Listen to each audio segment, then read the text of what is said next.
partner. Buhay na buhay ka na naman sa topic natin. Ano ako kay Jewel eh. Ay, sandali lang. Oras na natin, partner. Ay, oras natin 8:18 in the morning. At syempre din yan. Kasama niyo pa rin po nag-iisang girlfriend mo sa radio. My name is Lindsay. Lindsay. At ang inyong Jimbo Labog na Jimbo Lucis DJ. Ako po si Jimbo. Good morning. At syempre naman, ito na po ang lihim ng liham, ang programang wala kang matututunan. Oo. Magchichismisa lang tayo. Oo, pero meron kang mararamdaman. Yeah. At ang mararamdaman natin ngayon ay awa din kahit paano. Awa din. Oo, tama. Diba? At saka medyo laugh trip kasi. Oo. Diba parang ay si ate, back to you. Diba? Pero sa totoo lang, no, bibira lang yung mga babaeng komedyante. Di ba ito, kasi ito eh. Oo. Kalog to si Jewel eh. No? Oo. Bibihira yung ganun. Oo. Swerte nga saan yung mga lalaking ganyan, nakwela yung nila, Actually, partner. no, yung meron ako mga kilalang lalaki na ang gusto talaga nilang, betching talaga nila, yung nakakatawa na babae. Oo. Pero hindi ko lang alam kung ano ba maging partner in life. Kasi minsan, 'di ba, partner, okay yung nakakatawa kung barka-barkada. Pero kung sa katotohanan ng buhay, makakasama mo siya for the rest of your life, okay din kaya? Parang siguro malaking adjustment yan kasi imagine mo pares kayong komedyante. 'Di ba? Kaya nga mas maganda yung yung magkaiba. Isang komedyante, isang tahimik na tao yung partner, di ba? Oo, parang sila. Silang mag-asawa naman, si Jewel at saka yung asawa niya magkabaliktad daw. Kumbaga may challenges sa ganyang relasyon. Oo, pero partner, pag-usapan natin yung pagdadala ng issues ninyong mag-asawa with other people.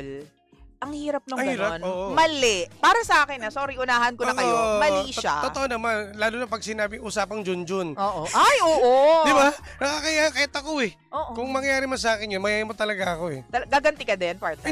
Hindi para gumante. Pero para ikwento mo, private yun eh. Oo. Kumbaga, kung may issue about sa ganyan, hindi na dapat nilalabas yan. True. Kaya hindi na mo lang mag-asawa nakakalam yan. Sabi nga nila, partner, what happens inside the bedroom stays in the bedroom dapat. Lalo na kung matter yan ang pagiging mag-asawa ninyo. Totoo. Diba? May mga bagay na hindi mo na kailangan ibida pa, lalo na mga intimate na mga bagay. Aminado naman to si Jewel na mali yung ginawa niya. Mali naman talaga. Kumbaga, overboard siya dun sa part na yon. Bas, gugustuhin ko pa nung niyabang mo sa mga tropa mo na ako. Si Junjun ng asawa ko, ang laki. Gano'n. Mas matutuwa pa kami. Pero yung mga hindi na tumatayo, siya nakakaya yun. Insulto yun sa lalaki. Insulto talaga. Kasi ang mga lalaki, ma-pride at ma-ego dyan sa part na yan, pagdating sa Junjun. Diba?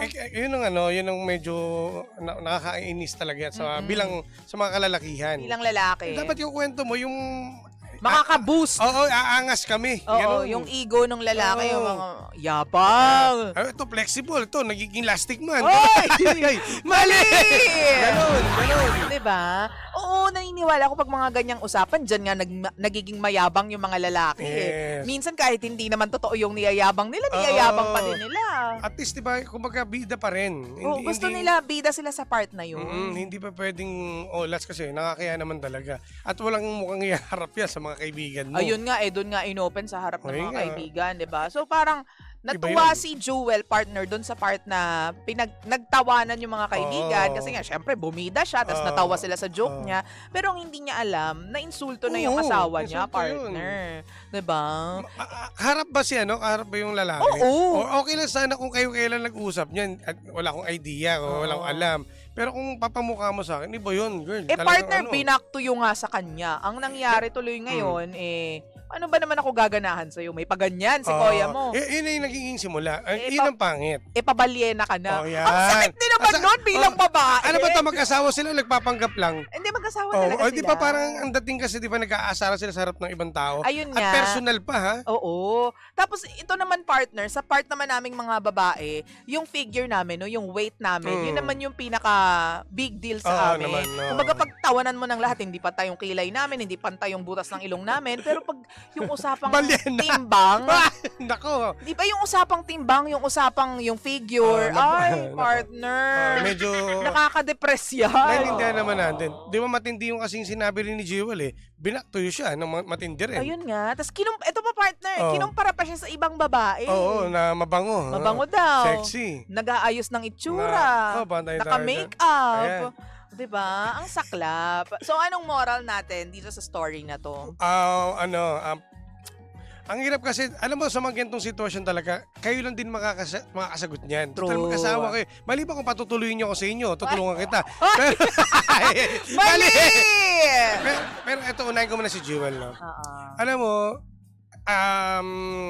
bago pa lang kayo sana mag-asawa, alam mo na yung ugali ng lalaki, Totoo. yung partner mo Oo, eh. oo. Diba? Well, hindi natin masasabi lahat, partner. Kasi sabi nga nila, kapag nagsama sa isang bubong, doon na lalabas yung ugali ng bawat isa. Pero kung ganyan ang nangyari na sabi, tumataba na siya, yung damit, well, ang dugyot nun. Totoo. Medyo dapat... Ilang araw na sinusuot. Kahit sabihin natin mabango ka sa amoy mo, pero sa asawa mo, syempre, dapat, di ba, lagi kang Fresh. sexy, di ba? Oo. Dapat pipilitin mong maging maganda ka sa paningin ng asawa mo. Grabe naman eh. May mga pagkakataon din, partner, pag nasa bahay, syempre gusto lang maging komportable ng mga misis, lalo na kung may anak na sila. Ay, di kung ganun din, di maghubad ka na lang. Hoy! Grabe ka naman! Pwede naman mag-asawa naman sila. Pero ang ibig sabihin, dapat dapat laging may bago. Alam mo sa ganyan para hindi magsawa or para mas ganahan si Mister. Kasi di ba, sabi nga niya, tumataba na si Jewel. Oo. Hindi pa naman huling lahat, pwede ka ba magpapayat? At saka, Mag-ayos ka. Alam mo, Magpabango. partner, wala namang problema kung tumataba. Mm, Kasi minsan nga nagiging in na yan eh. Well, these days, hindi na yan kinikritik eh. Kumbaga, basta maganda at presentable, okay lang na medyo chubby. kaso nga yung mister niya, ang gusto, di ba, doon pa lang sa sample niya na, Sa bagay. kinukumpara siya doon sa iba eh. Oo. Kapag ganun, ano mo yan, i-take note mo yung sinasabi sa'yo ng kasama. Bakit? Ayaw ko naman yan eh. Babaguhin ko yung lifestyle ko. True. Magda-diet ako, Oo. mag-gym. Alam mo, meron akong nakita na batang 90s to eh. Si Eric Proctuso, kilala mo yan? Oo, si Eric Fractuso. Nakita mo yung tsura ngayon? Oo. Ay, nag-macho.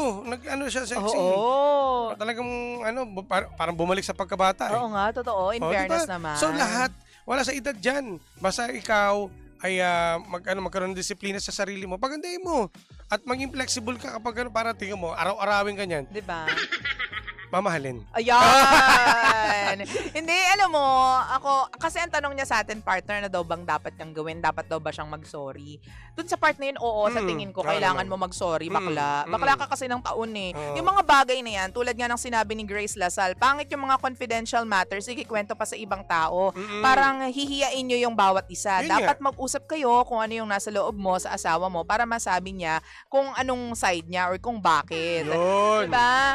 Ako kasi feeling ko talagang nasaktan yung ego ng asawa mo. Oo So you naman. have to apologize talaga. Pero feeling ko, partner, okay na yung kahit personal nyo na lang yung pag-usapan yung Oo. apologies ninyo. At saka personal issue yun eh. Kasi biri mo, mag-asawa naman kayo, ba't di nyo pag-usapan? True. At saka nakakaano yun, kung ako yung kaibigan na sinabing gano'n, syempre isipin ko, grabe naman itong mag-asawan to. Oo. Naglalabasan ng baho. Kaya Sila nga. lang mag-asawa, di pag-usapan nyo yan. Kaya nga. Yun At yun. saka, alam mo, hindi na dapat yan na-drag sa harap ng maraming tao. Oo. Kung, di ba, sinat up mo yung bibig mo dyan.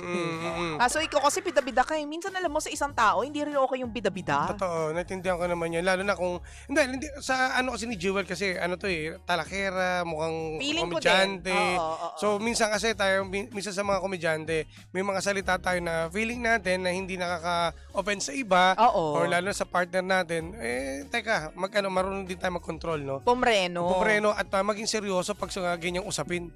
At saka partner, kung magpapatawa ka at the expense of other people na parang madadown sila para lang makapagpatawa ka, dapat hindi.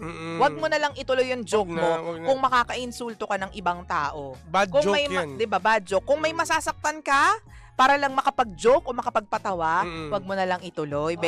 Tama. Wag na lang. Maging sensitive tayo sa feelings ng ibang tao. Yes. 'Di ba issue yan ngayon? 'Di ba? Issue yan ngayon dun sa kay Kim Chiu at saka kay Riza May. Oo, yan. isa 'Di ba ba? yan? Yung isang malalang usapin yan. Although, hindi pa yata nagsasalita si Riza May. Eh, Pero nag-post na si... Ay, hindi ko alam kung nag-post na ba si Kim Chiu. sana Pero magkaayos yan. maging okay sila. 'Di ba? Sa mga ganyang usapin kasi partner talaga kailangan may control din talaga tayo. Oo. Mapaasawa man, jowa, True. kaibigan. Kaibigan, lahat. katrabaho, Katrabaho, lahat. ganyan. Mag-ingat tayo. Sa mga bibitawan natin salita natin, hindi lahat ng biro ay nakakatuwa.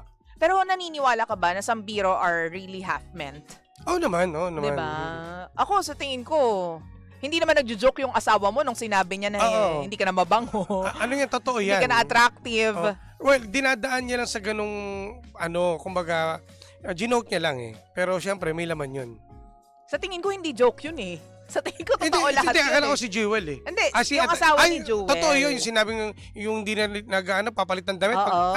Totoo yun. Real talk yun. Real talk yun. Ay, grabe. Real Parang talk yun. nightmare ito kapag sinabi sa iyo sa harap mo ng asawa mo at kasama yung mga kaibigan mo na ganyan. Masyado no? kasing ako, hindi ko pa pwede. Personal mo lang sabihin sa kanya, mas lalong nakakayak yung andudugyot nyo. Ay!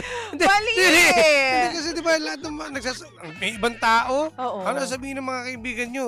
Di ba, grabe naman itong mag-asawan to. True. Hindi man lang Hindi man lang magpahanahan tong Oo. mga to, di ba?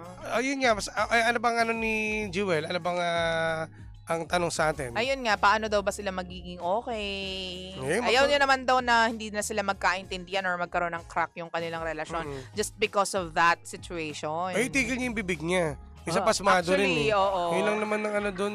Tapos kung halimbawa about do sa Chorba naman, sinasabi niya na bakit hindi na ganun madalas or minsan nasa labas pa natutulog yung asawa, magpaganda ka, kaya mo yan. Pwede Baka nga ganun na yung amoy mo, hindi mo lang nalalaman. Kasi baka pagbuka ng bulaklak ng parang wala. Wala. Error! Akala ko matinik. Ganon. Dapat pag binuksan ng bulaklak, mabango. Ganyan. Totoo naman talaga. Dahil dadaan ng hari. Huwag pa ba... Hoy! Mali!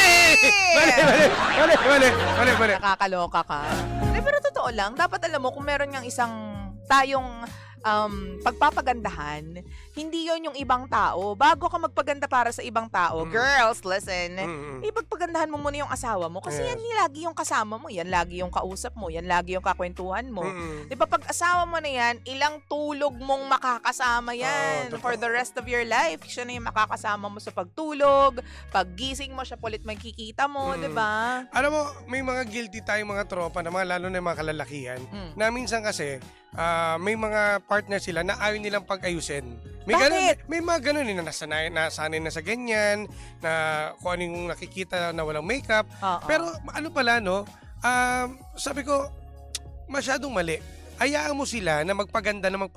Kung anong trip nila. Tsaka ang babae kasi, kayo mga babae, ayaw nyo nung wala kayong makeup eh. Di ba? Gusto nyo lagi nag-aayos. Depende. Nowadays, ganyan kailangan. Para hindi ka pagpalit ng asawa mo o ng jowa mo.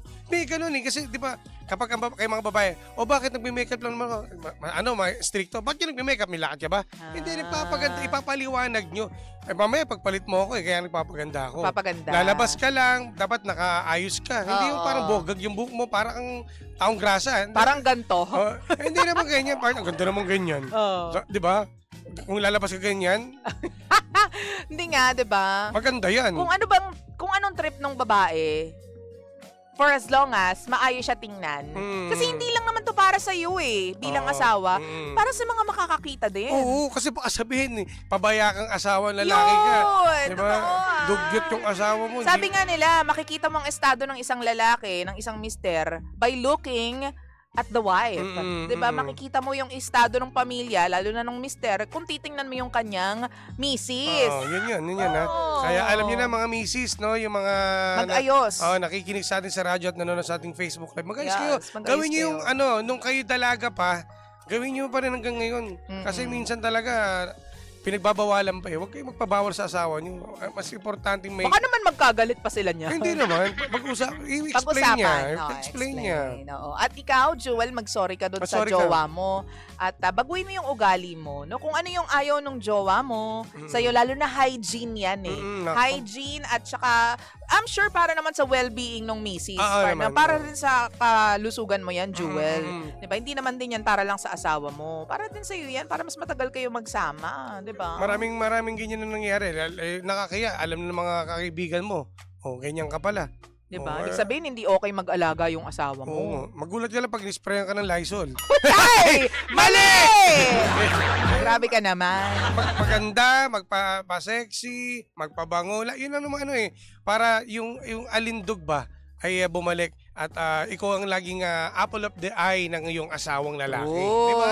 sabi dito partner ni Arch, my friend, may mga bagay na hindi dapat ibinubunyag sa harap ng mga kaibigan. Oo. Intimacy issues is one of them. Pareho kayong mali ng mister mo sa naging exchange ninyo na siraan. Dapat kasi pinag-uusapan nyo in private para mas maayos ninyo ito. Give each other an opportunity to apologize to each other and process your issues bago kayo maging resentful towards each other. Oh, ito naman, sabi ito ni Ate Grace, pangit yung mga confidential matters, ikwento pa sa ibang tao, parang hihiyain nyo ang bawat isa. Dapat ay mag-usap kayo kung ano man yung mga nasa loob nyo ay ng mag-asawa, pag-usapan nyo na kayong dalawa lang talaga dapat sila. Silang dalawa talaga. Silang dalawa lang dapat. At hindi po namin sinasabi na, kasi yung iba partner sasabihin nila, hindi, kung ano na yung asawa mo, mahalin mo yan, yakapin mo siya kasi ganyan talaga siya. Titingnan mo naman kung ano yung, 'di ba? Kung ano yung bagay na ini-issue ng asawa mo. Oo, pero kung mabantot, kahit naman sino, ayaw dyan eh. Hindi pwede, dapat laging mabango. 'Di ba? Pwede, asawa mo yan. Bisa mo kung ayaw, buhusan mo. Hoy! Mali! O kaya, sabay kayong mag-shower. Ayan, pwede. Sabay kayong maligo. Magsabunan kayo. Pwede. Yan, maghiluran. Yan. Hoy! Ano ba, para maiba naman. Maiba, di ba? Anong bonding ninyo? Oo, iba, gano'n. Pag ano kayo, kumbaga, yung mga bagay na hindi nyo nagawa nung 2 taon, 2 taon pala sila magkasal, no? O di gawin nyo ganyan. Yun ang bonding moment nyo. Magsabunan kayo. Mag-asawa naman kayo, wala namang masama doon. Di pwede ba? At Anyways. for sure, nako, magbabago ang lahat. Ang daming Jewel. Oo. Wait, teka lang, magkwentuhan po ulit tayo sa ating online space, Facebook at saka sa TikTok. Hanapin nyo lang po kami, partner. O, ito, Energy FM 1067, mga bangga. Yan. Sa lahat po ng mga nasa radyo po nila, sa lahat po na nasa biyahe, sige lang po, magbababay muna kaming dalawa ni Jimbo at tayo po ay mag-music tripping muna, mahal Ayan. ko, ha? At syempre naman, susunod na po si Sheena! Dito lang yan sa number 106.7 Energy FM. Panggawang mo sabing radyo. Sabihin mo, Energy! pero bago yan. Eto, oo nga pala. Oo nga. May aabangan pala kayo mga pangga ha. Dahil karamihan dito na kailangan ng kaperahan. Ito yung tinatawag nating Pengeng 200 Energy Promo! Ito lang, madali lang to partner. Isang weather kada programa, pero sa iba-ibang oras po namin i-announce ha. Kada araw, kailangan nakatuto kayo all day, every day sa Energy FM. O, ito, papakinggan mo lang yung tunog na meow! At pakinggan ang katanungan po. Oo, 3 winners po. Kada araw ang makakakuha po ng instant 200 pesos via text line. Okay, ang unang mga kasagot ng tama, ipanalo at ipapadala sa Cash G. Oo. Yung 200 pesos, kaya abangan nyo, malapit na. Malapit na malapit na. Once again, ito po ang Pengeng 200 Energy Promo ng Sabihin ka nun? Energy FM. Gusto ko ng 200 eh. O, yan ha. Sa mga panggapan natin, lalo yung mga textmate natin, ha? Abangan nyo yan. Ayan, abayangan nyo po yan. Ha? In the meantime, more music muna tayo. Pangga dito lang yan sa number 106.7 Energy FM. Panggawang sabing radyo. Sabihin mo! Energy! DJ Lindsay.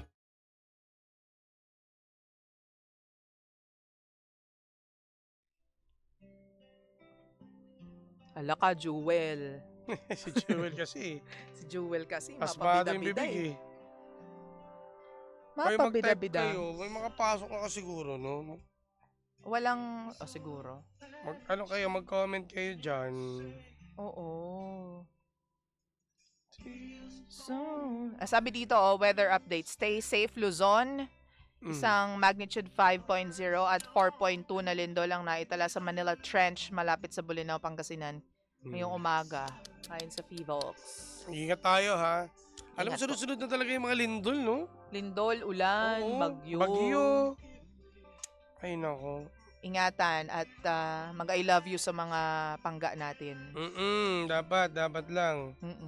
O, mga pangga, mag-ano kayo dyan, mag-type kayo, ha? Anyway, kay Jewel, dali lang ng problema yan. Maayos pa yan. Mag-usap lang kayo. Usap lang kayo. O di, babago niya naman yan. Kung gugustuhin nyo, Dapat lang kasi, mag-asawa sila. tsaka personal nila ang ano yan, issue eh. Ayusin niyo yan. Tsaka ang pangit naman kung maghihiwalay kayo. Bakit kayo naghiwalay? Kasi kinuwento niya sa barkada namin na mabaho ako. Tapos, pag yung lalaki yung tinanong, ba't kayo naghiwalay? Kinuwento niya sa barkada namin hindi na tumatayo si Junjun. Ang pangit, di ba? Bakit nga? Kaya kung ako yung barkada ka nandun na narinig yan, tatawanan ko lang talaga. Para kayong timang. Oo.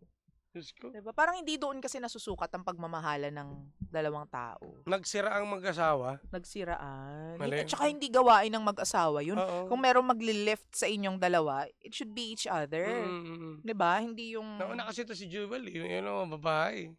yung Pag ganyan mga ano talaga. lang, pero pag mga, alam ba, all girls lang kayo, yan, ang pag-uusapan nyo. Ganun ba kayo?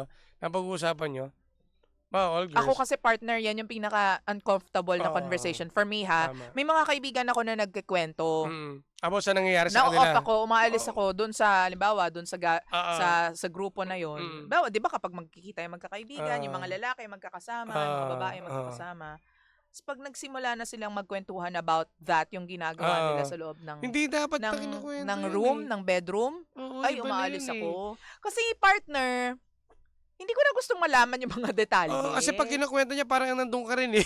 Di ba? Pag Hindi talaga ako komportable kasi Oo. girl, ako hindi mo ako maasahan mag-share ng ganun. Totoo. Hindi talaga. Tsaka Kasi, personal kasi yan. Alam mo, may mga, well, buti nga ikaw ganyan. Dapat ganyan yung ginagawa ni Oo. Lindsay. Kasi may ibang mga tao na mga, pag nag-usap sila mga all girls, gano'n, sinasabi yung mga, yung buong detalye, lahat. Oo, lahat ng Di mga, parang- di ba, yung mga maliliit na bagay. Nakakahiya yun. O, kahit sabihin natin, ikakapogi ng asawa mo, pero still, iba pala yung Ayoko. personal yan. Hindi ko na, kasi ang lakas ng imagination ko, partner. Mm. Tapos ayoko na ganun yung pag, di ba, tapos na yung kwentuhan ng mga babae, tapos titingin ako dun sa asawa niya. Yun na yung maiisip ko. Di ba? Titingin ako dun sa Yun lalaki, nga tapos eh. yun na yung maiisip ko kung paano siya Totoo. dumamoves. Ay, hindi ako interesado. At saka for sure, di rin alam ng mga lalaki na kinukwento, pinag-uusapan nyo about sa kanila eh. Oo. Kasi may mga iba, kami mga lalaki naman, pag-uusapan namin, hindi about doon. Oo. Oh,